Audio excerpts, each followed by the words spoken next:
Hai, ketemu lagi di Daily Mili. Kali ini saya mau bikin 2 menu gampang-gampang. Di menu pertama saya ini sebetulnya menu yang biasa aja ya, sayur bening biasa. Tapi saya masukin ada bahan yang mungkin nggak biasa di beberapa orang.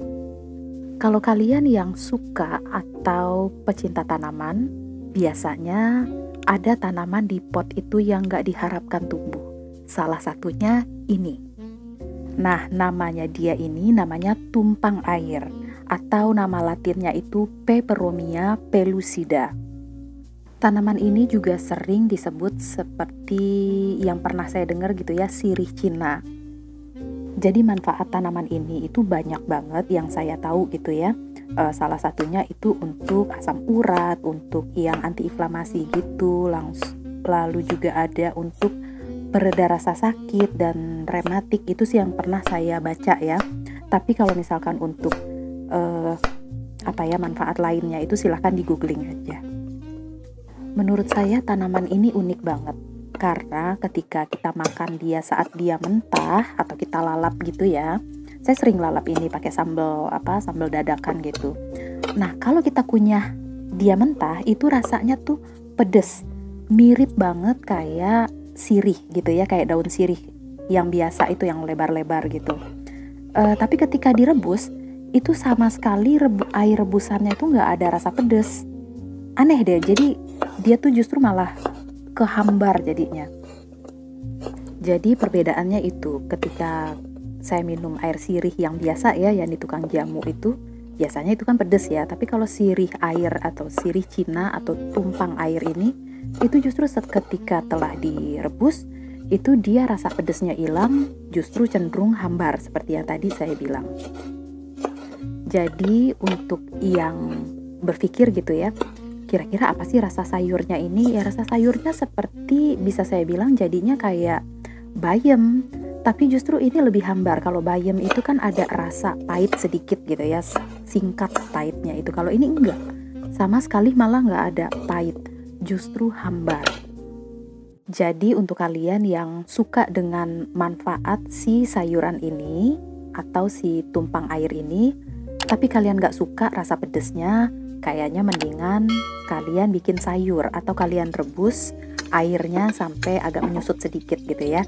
Tapi kalau misalnya untuk dilalap, kayaknya jangan, takutnya nanti akan lebih pedes lagi rasanya. Karena ketika dimakan pakai sambal itu kan sambalnya pedes, daun tumpang airnya juga pedes, jadi double pedes jadinya. Kalau kalian yang ngerasa punya asam urat atau mungkin rematik atau yang susah kencing gitu ya, yang anyang-anyangan kalau orang biasa ngomong gitu bilang ya, pokoknya ada masalah di kandung kemih gitulah ya. Nah, katanya sih ini bagus untuk itu gitu ya. Nah, kalau misalkan kalian memang merasakan ada hal yang seperti tadi saya sebutkan di anggota tubuh kalian, kayaknya bagus juga tuh dicoba. Dan sebetulnya ini kan juga nggak perlu banget ditanam gitu ya, sengaja kita tanam, karena begitu dia udah ketanam, kita akan susah justru ngebuang dia, karena nanti ketika dia itu tumbuh, dia itu ada kayak serbuk sarinya gitu ya, dan ada benihnya gitu di atas daunnya. Ketika dia rontok di tanah, saat itu juga dia menjadi tanaman tumpang air selanjutnya. Nah, kalau untuk memasaknya, untuk dijadikan sayur, bukan baiknya lagi ya, kalau saya itu ketika semua bahannya udah mateng, 2 menit atau mungkin 1 menit ketika akan saya angkat, baru deh tuh saya masukin si daun tumpang air ini.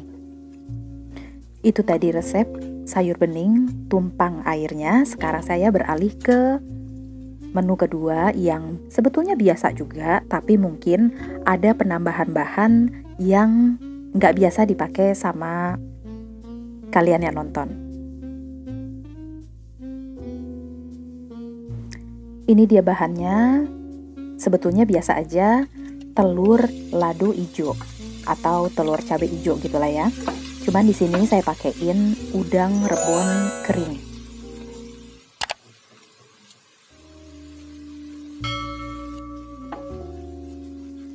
Saya pakainya juga nggak banyak, mungkin sekitar 2 sendok makan karena hanya untuk rasa aja sih gitu. Kebetulan suami saya nggak suka terasi gitu ya, terutama untuk yang sambal goreng dipakai terasi itu kurang suka. Jadi saya gantinya untuk gurih-gurihnya itu pakai udang rebon.